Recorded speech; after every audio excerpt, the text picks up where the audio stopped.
Bismillahirrahmanirrahim. Assalamualaikum warahmatullahi wabarakatuh. Alhamdulillahirabbil alamin. Bertemu lagi kita di video kali ini.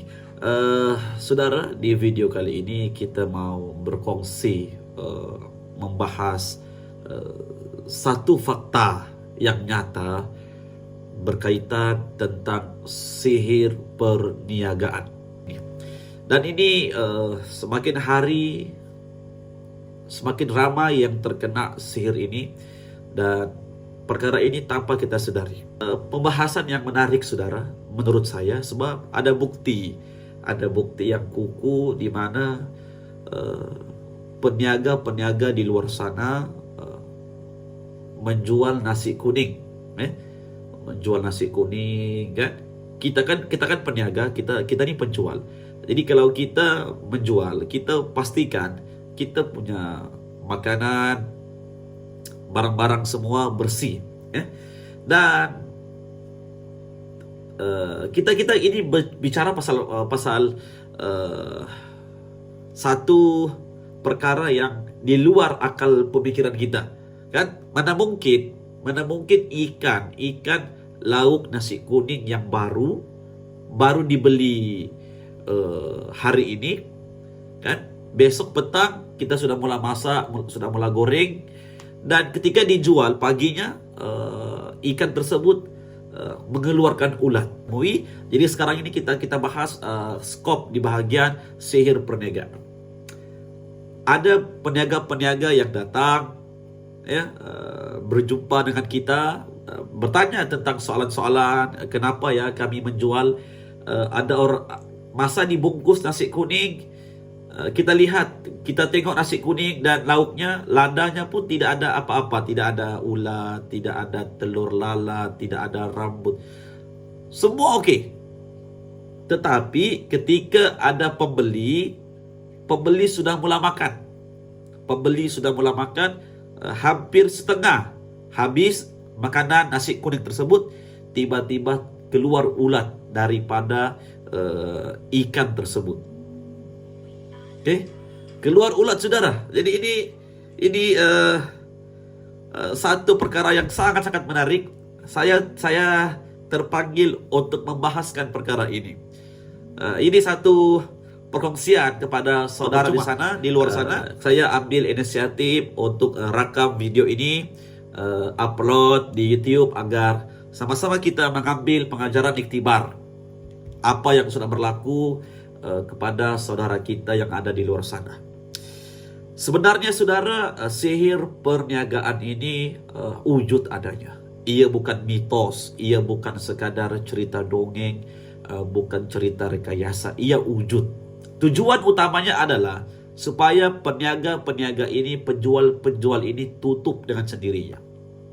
Tetapi mereka menggunakan jalan shortcut. Supaya pelanggan-pelanggan lari.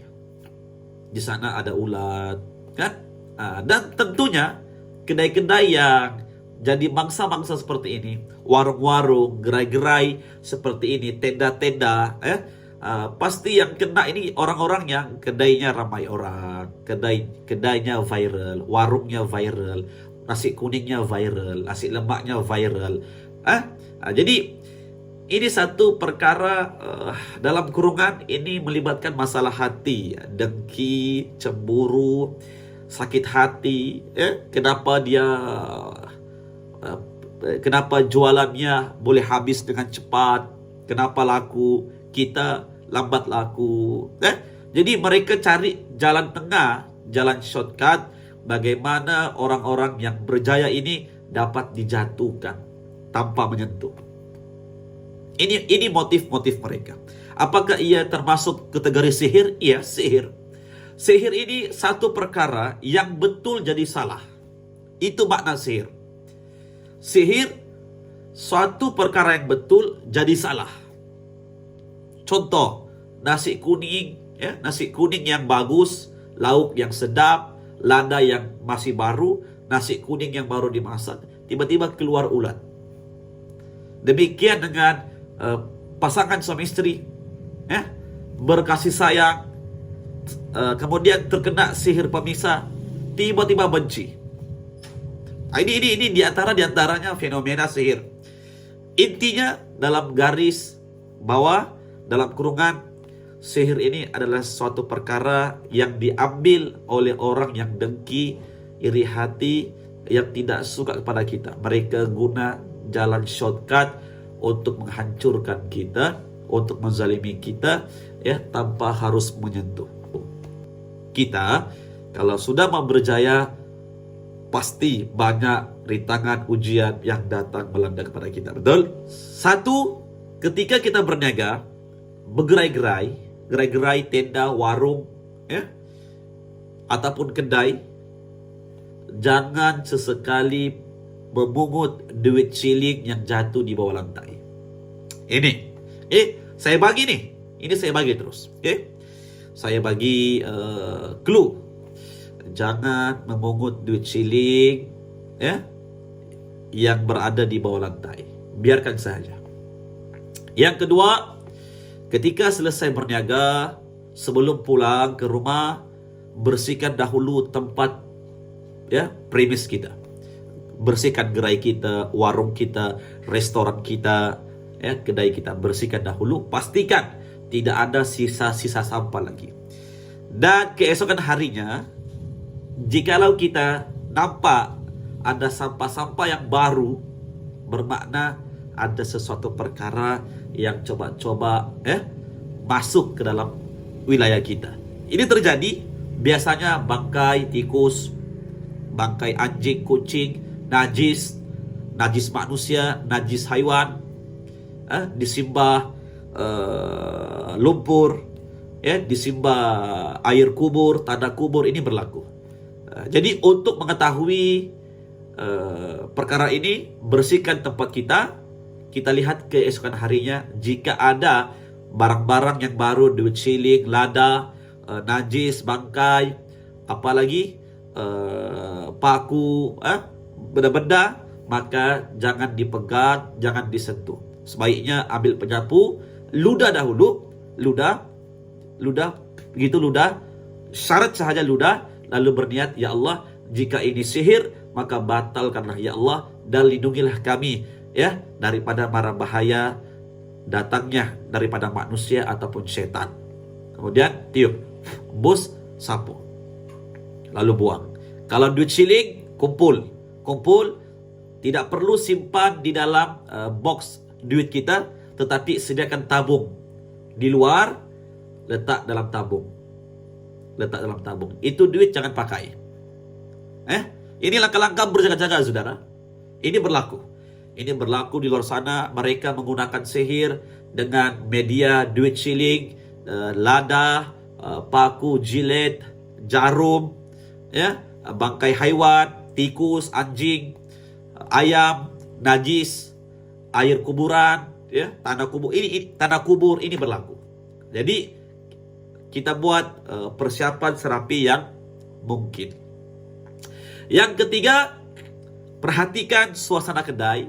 Jika pekerja kita sudah mulai bergaduh, bertengkar, ada yang mengantuk, ada yang menguap, ada yang lemas, tanya kepada mereka, apa kamu rasa? Lemas. Kenapa lemas? Semalam ada tidurkah? Ada. Kenapa lemas? Tidak tahulah. Karena sihir ini ketika masuk ke dalam premis kita, rumah kita, ya, kesannya pertama sekali adalah lemas. Kita akan lemas, lesu, tidak bertenaga. Kedua, mengantuk. Ketiga, rasa ingin marah. Ini aura-aura negatif, aura-aura jahat yang dipancarkan oleh sihir itu, yang dibawa oleh makhluk-makhluk gaib, yaitu bangsa-bangsa jin, yang telah diatur sistemnya oleh dukun-dukun perdukunan. Akhirnya kita secara perlahan-lahan kita akan malas turun ke kerja, kita akan malas untuk berniaga, sakit sudah mulai datang, kaki sakit, tumit sakit, migrain, rasa benci kepada pekerja, rasa tidak suka dalam kedai. Ini mula. Rasa belakang tengkuk sakit, belakang bahu sakit, migrain, ya, tidur tidak tenang. Inilah diantaranya misi-misi mereka agar kita peniaga-peniaga jatuh ya tanpa disentuh. Oke, jadi mudah-mudahan kita semuanya dalam lindungan jagaan Allah. Mudah-mudahan niat kita ikhlaskan saja untuk mencari rezeki, cari nafkah untuk keluarga dan diri kita. Insya Allah, sebelum turun kedai, sebelum berniaga, doa mohon kepada Allah. Moga-moga Allah jaga, Allah lindungi kita. Semakin akhir zaman, sihir-sihir ini semakin aktif. Semakin akhir zaman, perdukunan, dukun-dukun semakin ramai. Semakin akhir zaman, semakin dekat kepada fasa-fasa akhir zaman yang dengki, iri hati bermunculan, berbagai-bagai mereka akan lakukan, mengambil jalan shortcut yang haram dihalalkan, berjanji kepada setan, macam-macam. Intinya yang mereka tidak suka kepada orang itu, mereka akan melakukan penyerangan tanpa sentuhan, yaitu jalankan sihir, tiupkan angin, bermacam-macam. Ya, jadi senantiasa dekatkan diri kepada Allah, zikir, solat, jangan lupa selawat Nabi, jangan lupa bersedekah, baca Quran, jangan lupa. Satu hari jangan lupa zikir. Selawat Nabi jangan lupa, selawat Nabi, baca Quran, sedekah jangan lupa. Dan senantiasalah, ini paling penting, senantiasa berbaik sangka kepada Allah Azza wa Jalla. Dan terakhir ya, saya sampaikan kepada saudara yang ada di luar sana, saya bukan ustadz. Ada saya lihat komen-komen, Ustadz, saya bukan Ustadz, saya orang kampung, orang biasa-biasa. Saya ini mau berkarya. Ya, aku ini mau berkarya, buka YouTube, kan, berkongsi pengalaman, ya, bertukar pendapat, bertukar ide, kan. Jadi tidak perlu panggil Ustadz, ya. Saya malu, ya. Aku malu dipanggil Ustadz, sedangkan bukan Ustadz, ya, hanya seorang YouTuber sahaja, masih bocil-bocil, masih budak-budak, ya. Jadi sampai berjumpa di video seterusnya. Terima kasih yang telah singgah di channel ini. Semoga apa yang disampaikan bermanfaat. Jika ada tersalah cakap, melampaui batas, ya, mohon diperbetulkan dan diperhalusi saudara. Dan maafkan saya jika ada terkasar terlanjur kata. Dan sampai berjumpa di video yang seterusnya.